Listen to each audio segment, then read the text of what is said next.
So John, thanks so much for coming on People on the Move today. Appreciate you taking the time. Thanks for having me.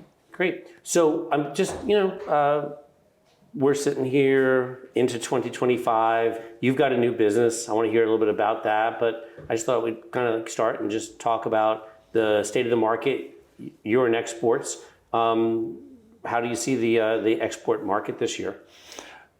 2025 started out a little slow because the way the Lunar New Year is early this year. Yep. And then you had Christmas on a Wednesday, New Year's on a Wednesday, so people really didn't get back to work until January 6th. And then the ILA was potentially going to strike on the 15th. They resolved their deal, or at least agreed to keep working on the 7th. Long story short, January was kind of soft, but February was good. March seems to be better. So I don't have a crystal ball, but we're moving in the right direction. No, that's fantastic. Yeah. Fantastic. And we were talking about before we started filming that last year you and some investors got together and started Best Freight Forwarding, or Yes. BFF for short. Correct. So what's it like having your own business now and doing it yourself? We associate it with like having a baby. I mean, I'm a father, I've grown children, but before we got the FMC license, we were building the crib. And then once we got the license, we had the baby, and now the baby's learning to walk and to run. So it's great to see something grow from nothing. But I've been 30 some odd years in the industry. I've had a lot of mentors, Ed Aldrich being one of them. Been able to learn how to do what we do. And we start small. We've got about 30 accounts. We don't try to be everything to everyone, and we grow holistically and organically, and maybe we do primarily exports. Once we grow to a certain point, then we'll start doing imports, we'll start doing air freight. We do a little LTL right now as well. And highly concentrated in almonds, but all agricultural? Yes, we're Central Valley based. My office is in Madera, just north of Fresno. We do primarily almonds, walnuts, pistachios, rice, raisins, and dairy. Those are some of the main commodities. We do frozen squid down here as well, out of San Pedro and out of Monterey.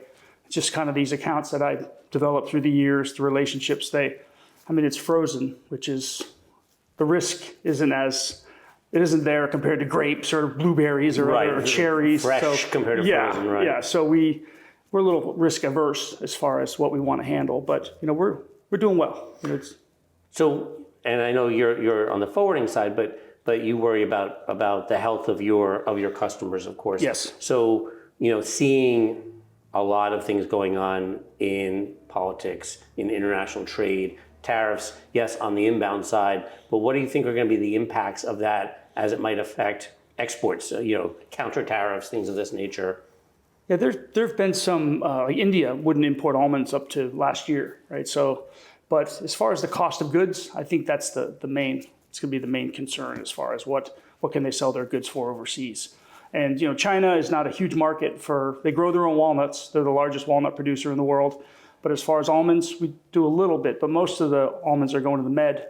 We do some Australia, New Zealand. We're doing North Europe, but it's not very, a lot of folks are very China-based, and we're diversified. So there's not a lot of exposure to China tariffs That makes you feel a little more comfortable? Yeah, it does. It does. And a lot of pistachios going to Thailand and Malaysia, and we go everywhere. So it's not, we have to shy away from certain areas, or some cargoes just don't move in certain trades, then so be it. Gotcha. Any big predictions for 2025? No, just No. I understand. TPM, here we are, 2025. And hearing from a lot of folks that on the inbound side, it's slowing down. So a lot of folks have invested, warehousing, trucks, airplanes. A lot of carriers made a lot of money over the last couple of years. Sure. But now it's going to slow down. So you might see some consolidation. You might see some truckers go out. You might see some NVOs go out. If the market softens on the inbound side, that will be the impact. On the export side, I can only pick up the phone, call my customers, see what's going on. If the almonds aren't moving, then you got to go for the pistachios. If they're not moving, you got to go for the rice. If none of it's moving, you got to go get some plastic scrap or something. But there's no excuse. You've got to put something in the containers and move them. So Fair enough. And we at Cargomatic appreciate the relationship with you and the fact that you entrust us for your customers to move your product. Yeah, you guys are very responsive. I like working with Euban and Mike. I mean, it's as much as it is a price business, it's still a relationship business. And when you have folks that you know, that you trust, they trust you, and and it's all about communication too. They get back to you right away. If they don't have the answer, they say, I'm working on it. But it's still a people business. And once you're here at TPN, you see all your friends that you used to work with. And I worked at Maersk, I worked at US Lines, I worked at Zim. You bump into all these people, and it's like a reunion of sorts. So, Gotcha. But I appreciate Cargomatic, what they do. Very professional organization, and I have a special place in my heart for Ed. So I'll always support him. Fair enough. Well, thank you for coming by. Thanks for having me. I really appreciate it.